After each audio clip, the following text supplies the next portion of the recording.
MIM MLA Akbaruddin ఓవైసీపై సరూర్ నగర్ పిఎస్లో BJP corporator Akula Srivani ఫిర్యాదు చేశారు. అక్బరుద్దీన్ బెదిరింపుల వ్యాఖ్యలను తాను ఖండించిన తరువాత నుండి వార్నింగ్ కాల్స్ వస్తున్నాయని తెలిపారు. 10 మంది ఫోన్ నెంబర్ల వివరాలను పోలీసులకు అందించారు. బెదిరింపులకు భయపడే తెలియదని ఆకుల శ్రీవాణి స్పష్టం చేశారు. ప్రజాస్వామ్యంలో ప్రశ్నించే హక్కు ప్రతి ఒక్కరికి ఉందన్నారు. చట్టాన్ని చేతుల్లోకి తీసుకునే ప్రయత్నాలు సహించబోమన్నారు. తమను బెదిరించిన వారిపై పోలీసులు చర్యలు తీసుకోవాలని ఆకుల శ్రీవాణి డిమాండ్ చేశారు.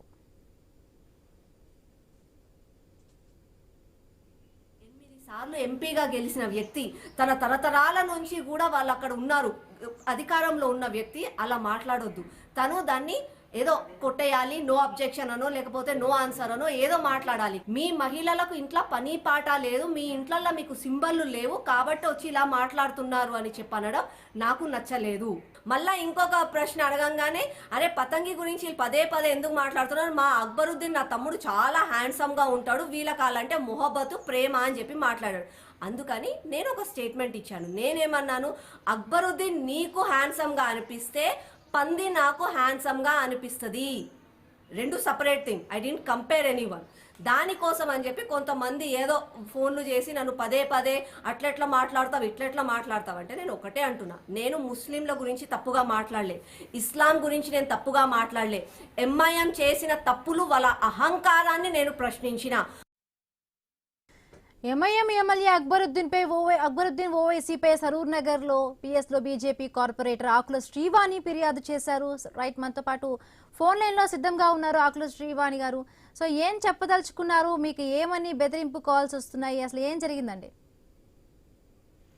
నేను ఒక ప్రజాప్రతినిధిగా అండి, రీసెంట్ గా మహారాష్ట్రలో మున్సిపల్ ఎలక్షన్స్ అయినా. చెప్పండి.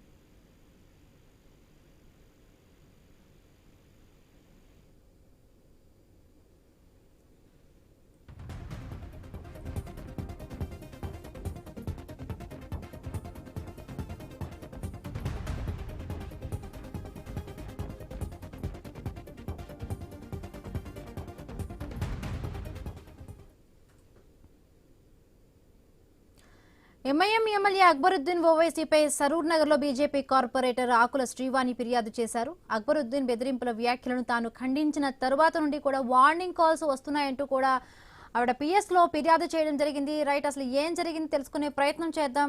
సో ఆకుల శ్రీవాణి గారు, బీజేపీ సరూర్ నగర్ కార్పొరేటర్, మనతో పాటు ఫోన్ లైన్ లో సిద్ధంగా ఉన్నారు. నమస్తే అండి శ్రీవాణి గారు. నమస్తే అండి. అసలు ఏం జరిగిందండి, గొడవ ఏం జరిగింది, పోలీసులకు ఏమని ఫిర్యాదు చేశారు, మీకు ఎవరి దగ్గర నుంచి బెదిరింపు కాల్స్ వస్తున్నాయి?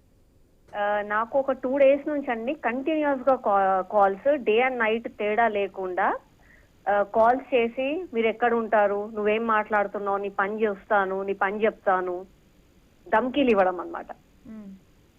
యాక్చువల్ గా ఒక మహారాష్ట్రలో మున్సిపల్ ఎలక్షన్ జరిగినప్పుడు అక్బరుద్దీన్ ఓవైసీ వెళ్ళి 15 నిమిషాలు 15 మినిట్ అనుకుంటూ రెచ్చగొట్టే మాటలు మాట్లాడారు. జనరల్ గా ఎవరైనా ప్రజాప్రతినిధులు ఒక దగ్గరికి వెళ్ళి ఓట్లు అడిగినప్పుడు నువ్వేం పనులు చేశావు, ఏం పనులు చేయబోతున్నావు అని చెప్పాలి. అంతేగాని కేవలం హిందువులను బూచిగా చూయించి ముస్లింల ఓట్లు సంపాదించడానికి అతను చేసే వాక్యాలు నేను ఖండించి పతంగులు ఎగరేసుకుంటూ క్యాజువల్ గా నా సోషల్ మీడియాలో నేను ఏం పోస్ట్ పెట్టానంటే, గుడులను ధ్వంసం చేసే వాళ్ళతే మాట్లాడదు, హిందూ దేవీ దేవతలను కించపరుస్తారు, 15 మినిట్ అనుకుంటూ హిందువులను భయపెట్టాలని చూస్తాడు. అట్లాంటి అక్బరుద్దీన్ పార్టీకి పతంగి సింబల్ ఎందుకుంది? పతంగి అన్నది నా సంస్కృతి, అంటే నా పండుగకు ఒక చిహ్నం. అట్లాంటి హిందువులను రెస్పెక్ట్ చేయనప్పుడు హిందూ చిహ్నం పరంపర అయినా ఈ పతంగి ఎందుకుంది, ఆ పతంగిని తీసేయాలి, నాకు నచ్చట్లేదు అని చెప్పి ఇట్స్ జనరల్ స్టేట్మెంట్. ఆ స్టేట్మెంట్ నేను ఇచ్చినప్పుడు వాళ్ళు ఆ స్టేట్మెంట్ కి ఆన్సర్ అదే సోషల్ మీడియాలో ఇవ్వాలి. అలా కాకుండా పిచ్చి పిచ్చి మాటలు మాట్లాడడము. ఒక జర్నలిస్ట్ ఓవైసీని అడిగితే ఆ స్టేట్మెంట్ కి ఏం చెప్తావు అని అంటే, తను ఒక మహిళ గురించి రెస్పెక్ట్ కూడా లేకుండా ఇంట్లో పని ఉండదు వీళ్ళకి, అందుకని చెప్పి బయటకు వచ్చి ఇలా మాట్లాడతారు. నా అక్బరుద్దీన్ చాలా హ్యాండ్సమ్ ఉన్నాడు కాబట్టి చాలా మొహబ్బత్ వీళ్ళకి అని ఒక మహిళను కించపరుస్తూ మాట్లాడడం అన్నది నాకు నచ్చలేదు. దానికి వాళ్ళు ఇలా ఫోన్లు చేశారు. కాబట్టి ఈ రోజు పోలీస్ స్టేషన్ కి వెళ్ళి సిఐ గారికి ఆ ఫోన్ నంబర్ల డీటెయిల్స్, వాళ్ళ రికార్డింగ్స్, అలాగే అక్బరుద్దీన్ పైన కేసులు కంప్లైంట్ ఇవ్వడం జరిగింది. రైట్ అండి, రైట్. Thank you.